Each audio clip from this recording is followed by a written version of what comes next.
வணக்கம் மக்களை, இந்த வீடியோவில் என்ன பார்க்க போகிறோன்னா பிசி பில்டை பற்றி தான். நான் இந்த பிசி எங்கே பில்ட் பண்ணினேன், எவ்வளோ காஸ்ட் ஆச்சு, என்ன ஸ்பெக்குங்கிறத இந்த வீடியோவில் நான் உங்களுக்கு சொல்ல போகிறேன். என்னோடய பிசி பார்த்திங்கன்னா பயாஸ் கம்ப்யூட்டர்ஸ் கோயம்புத்தூரில் தான் பில்ட் பண்ணினது. அங்கே கஸ்டமர் சர்வீஸ் ரொம்பவே நல்லா இருந்துச்சு. இங்கே 2 to 3 ஹவர்ஸில் பார்த்திங்கன்னா பிசி பில்ட் பண்ணியே முடிச்சிட்டாங்க. அங்கே பிசி காம்பனன்ட்ஸோட ப்ரைஸும் அஃபோர்டபுளாக தான் இருந்துச்சு. சாரி கைஸ், என்னால் பிசி செட் பண்ணுறதை என்னால் எடுக்க முடியலை. ஒரே கையில் பார்த்திங்கன்னா ரெக்கார்ட் பண்ணிவிட்டு இதை அசம்பிள் பண்ணவும் முடியலை. ஸோ இருந்தாலும் இடையில என்னென்ன பாக்ஸில் என்ன இருக்குதுன்னு சொல்லி காமிச்சிருப்பேன். ஸோ சாரி, அந்த அசம்பிள் பண்ணணும் மட்டும் நான் வீடியோ எடுக்க முடியல ப்ராப்பராக. மானிட்டர் பார்த்திங்கன்னா எம்எஸ்ஐயோட கேமிங் மானிட்டர் தான். 180 Hz ரெஃப்ரெஷ் ரேட் இருக்கிற மானிட்டர் நல்லா கேமிங் மானிட்டர் தான், நல்லாவே இருக்குது. இதில் 2 HDMI போட்டு, ஒரு மானிட்டர் போட்டு, ஒரு ஹெட்ஃபோன் ஜாக் போட்டு, அப்புறம் ஒரு பவர் போட்டு இருக்குது.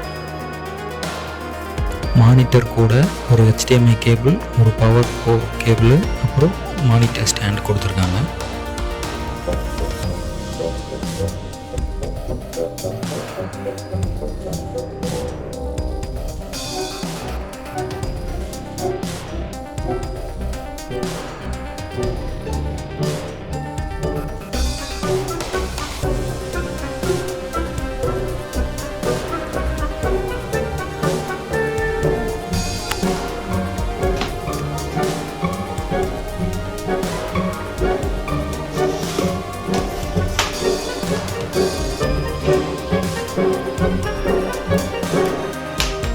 அதே மாதிரி கீபோர்டு மவுஸ் ரெண்டுமே பார்த்திங்கன்னா RGB தான்.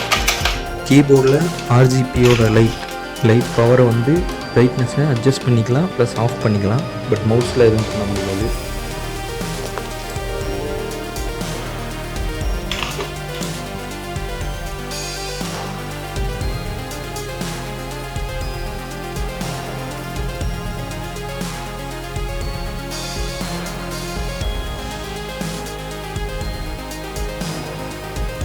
கேபினெட் பார்த்திங்கன்னா எம்எஸ்ஐயோடது.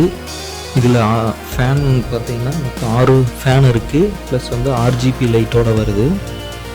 ஸோ இது எல்லாமே ஃபுல்லாக கண்ட்ரோல் பண்ணிக்கலாம். ஆஃப் பண்ணிக்கிறதுக்கு சுவிட்சு கொடுத்துருக்காங்க.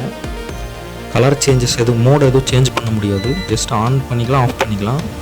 அதே மாதிரி லிக்விட் கூலரில் இருக்கிற RGB கண்ட்ரோல் பண்ணிக்கலாம். எந்த மாதிரி வேணுமோ லைட் பிரைட்னஸ் பண்ணுறது, அட்ஜஸ்ட் பண்ணுறது எல்லாமே ப்ரொவிஷன் கொடுத்துருக்காங்க.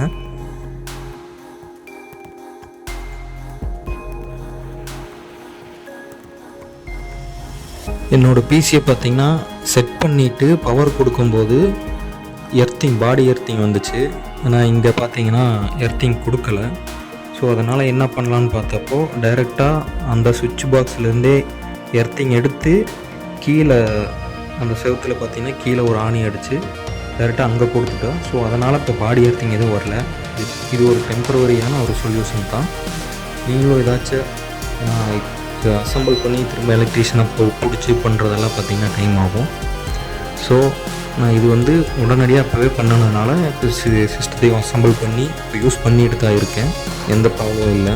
16 GB RAM, 2 8 GB போட்டிருக்கு. நான் பட்ஜெட் ப்ராப்ளத்தினால 16 GB மட்டும்தான் போட்டிருக்கேன். ஃப்யூச்சரில் இன்னும் 2 16 GB போட்டேன்னா 32 GB என்னுடைய பர்ஃபார்மன்ஸுக்கு போதுமானது. ஸோ அதனால் நான் 16 GB தான் போட்டிருக்கேன். இதில் கூலிங்க்கு பார்த்திங்கன்னா லிக்விட் கூலிங் தான் போட்டிருக்கு. ஏன் லிக்விட் கூலிங் போட்டேன் அப்படின்னா, நான் கிராஃபிக்ஸ் கார்டு வாங்கலை. இது இன்பில்டாகவே சிபியூவில் கிராஃபிக்ஸ் கார்டு இருக்கிறதுனால ஃப்யூச்சரில் அப்கிரேட் பண்ணிக்கலாம்னு சொல்லி நான் கிராஃபிக்ஸ் கார்டு இப்போதைக்கு வாங்கலை. ஏன்னா பட்ஜெட் ப்ராப்ளம் ஒன்று இருக்குது. இன்பில்டாக கிராஃபிக்ஸ் கார்டு இருக்கிறதுனால நம்ம யூஸ் பண்ணும்போது சிபியூ ஹீட் ஆகும். ஸோ அது ஸ்டாக் கூலிங் பார்த்திங்கன்னா அந்தளவுக்கு ஹீட்டு இதாகுமான்னு தெரியாது. ஸோ அதனால தான் லிக்விட் கூலிங்கே வாங்கிட்டேன். இதோடு சேர்த்து யூபிஎஸும் வாங்கியிருக்கேன். ஏன்னா இது பவர் ஏதோ ஒரு டைம் போச்சுன்னா, இப்போ லேப்டாப்னால் நமக்கு பேட்ரி இருக்கும், பவர் போனாலும் மேனேஜ் பண்ணிக்கலாம். பட் நம்ம சிஸ்டம் யூஸ் பண்ணும்போது பார்த்திங்கன்னா திடீர்னு பவர் கட் ஆச்சுன்னா க்ராஷ் ஆக வாய்ப்பு இருக்குது. ஸோ ஒரு சேஃப்டிக்காக யூபிஎஸும் சேர்த்து வாங்கிட்டேன். ஸோ இது பேக்கப் எவ்வளோ நேரம் வரும்னு நான் இன்னும் செக் பண்ணலை. பட் நான் இப்போ வரைக்கும் செக் பண்ண வரைக்கும் ஒரு 10 to 15 minutes அந்த மாதிரி வருது வைல் கேமிங் ப்ளே பண்ணும்போது. ஸோ ஒரு சேஃப்டிக்காக, பட் இது வந்து பேக்கப்புக்காக யூஸ் பண்ண முடியாது, ஒரு எமர்ஜென்சி பர்பஸ்க்காக யூஸ் பண்ணிக்கலாம். பவர் கட் ஆச்சுன்னா நம்ம ஏதாச்சும் ஃபைலோ ஏதோ யூஸ் பண்ணிட்டு வந்தோம்னா சேவ் பண்ணுறதுக்காக யூஸ் பண்ணிக்கலாம். ஸோ அதனால தான் சேஃப்டிக்காக வாங்கி வச்சுட்டேன். ஏன்னா எவ்வளோ ப்ரைஸ் போட்டு நம்ம சிஸ்டம் வாங்கி ஒரு திடீர்னு ஏதாச்சும் பவர் கட்னால ஏதாச்சும் கிராஷ் ஆகி ஹார்ட்வேர் எதுவும் டேமேஜ் ஆகாமல் இருக்கிறதுக்காக வாங்கியிருக்கு. இதில் பார்த்திங்கன்னா நான் GTA 5 ப்ளே பண்ணி பார்த்தேன். நல்லா 60 FPS அதுக்கு மேலேயே கிடைக்கிது. ஆனால் ஓபிஎஸில் வீடியோ ரெக்கார்ட் பண்ணிவிட்டு ப்ளே பண்ணும்போது பார்த்திங்கன்னா FPS ட்ராப் ஆகுது. ஸோ அதனால் அதை ரெக்கார்ட் பண்ணி போட முடியலை.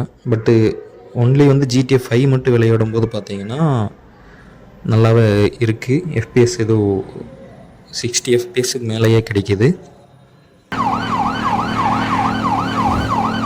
Stay on them, T. They'll stop eventually.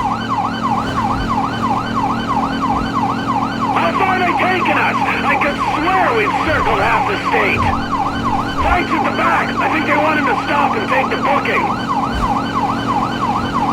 Good things come to those who wait.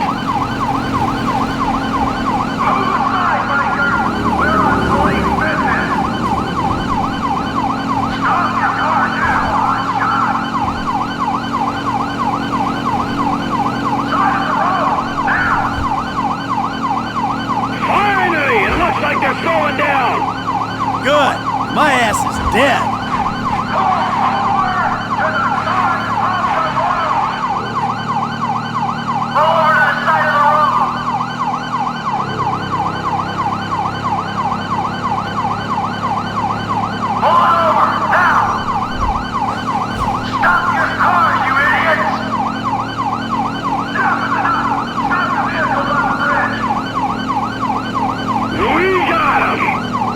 Okay.